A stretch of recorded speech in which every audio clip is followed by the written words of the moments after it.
সকাল থেকে বাইরে হচ্ছে খুব জোর বৃষ্টি। আর এই বৃষ্টির দিনে ঘরে বসে মনটা শুধু চটপটা একটু স্পাইসি জিনিস বানিয়ে খাওয়ারই ইচ্ছাটা করে। আমার মতন তোমাদের কার কার এরকম ইচ্ছা করে অবশ্যই কিন্তু জানিও। যাই হোক, সকালবেলায় বর গেছিল বাজারে। বাজার থেকে দেখো কি নিয়ে এসছে, একটা হান্ডি নিয়ে এসছে আর তার সাথে নিয়ে এসছে 1 কিলো চিকেন, হান্ডি চিকেন খাওয়ার জন্য। আমি জানি না হান্ডি চিকেনটা কিভাবে বানাবো, কারণ এর আগে কখনো আমি বাড়িতে হান্ডি চিকেন করিনি। যাই হোক, আজকে প্রথমবার হান্ডি চিকেন করব। দেখো, প্রথমে আমি চিকেনটাকে ভালো করে ধুয়ে রেখেছিলাম। ওখান থেকে আমি কিছু সলিড পিস চিকেন তুলে রাখছি, ওটা দিয়ে পরে পকোড়া বানিয়ে খাবো। সো হে এভরিওয়ান, আমি সুজাতা নিয়ে চলে এসেছি আমার ছোট্ট একটা মিনি ব্লগ, যেখানে আমি আজকে হান্ডি চিকেন কিভাবে বানাবো ওটাই তোমাদের সাথে শেয়ার করব।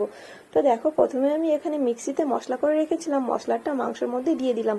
ওই মাংস রান্না করতে যে মশলাগুলো দিতে হয় আর তার সাথে দিয়ে দেবো একটা কুচি করা পেঁয়াজ আর একটা কুচি করা টমেটো। দেখো, টমেটোটাও আমি ছোট ছোট করে কুচি করে রেখেছিলাম। তারপর এখানে লবণ, হলুদ পরিমাণ মতন আর তার সাথে একটু তেল দিয়ে খুব ভালো করে হাতের সাহায্যে দেখো আমি এখানে ম্যারিনেট করে নিচ্ছি। এখন এটাকে ফ্রিজে রেখে দেবো আধা ঘন্টার জন্য। আর তারপর এদিকে আমি হাঁডিটাকেও দেখো খুব ভালো করে ধুয়ে নিয়ে এসেছিলাম। ধুয়ে এখন চুলোর উপর দিয়ে খুব ভালো করে গরমও করে নিয়েছি।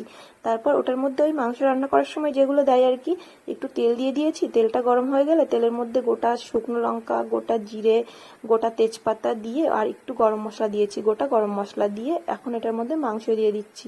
আমি জানি না আমি ঠিকঠাকভাবে বানাতে পারছি কিনা, অনেক ডাউট হচ্ছে আজকে বানাতে গিয়ে, কারণ এর আগে আমি কখনো হান্ডি চিকেন বানাইনি এইভাবে, মানে হান্ডির মধ্যে দিয়ে ঠিকঠাকভাবে হবে কিনা তাও আমি জানি না। যাই হোক, চিকেনটা দেওয়ার পর এদিকে আমি দেখো হান্ডিটাকে চুলোর থেকে একটু নিচে নামিয়ে নিয়েছি, নিয়ে হান্ডিটাকে ভালো করে ঢাকা দিয়ে দিয়েছি। দিয়ে এখন আমি একটু আটা মেখে রেখেছিলাম, আটা দিয়ে খুব ভালো করে 4-5টা সিল করে দিলাম। কারণ আমি অনেক ভিডিওতে দেখেছি যে এইভাবে সিল করে রাখলে তাহলেই নাকি ভিতরের চিকেনটা খুব ভালোভাবে কুক হয়, ওই জন্য আমিও করে দিয়েছিলাম। যাই হোক, এদিকে আমার বর আমাকে একটু হেল্প করছে, দেখতেই পাচ্ছ। আর আমার চিকেনও মনে হচ্ছে অলমোস্ট রেডি হয়ে গেছে। অনেক সময় লাগলো কিন্তু চিকেনটা বানাতে, প্রায় 1 ঘন্টার কাছে লেগেছে আমাকে এইভাবে আস্তে আস্তে জাল করে চিকেনটাকে বানাতে।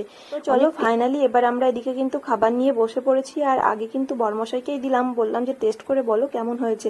ও কিন্তু খেয়ে বলছে দারুণ হয়েছে।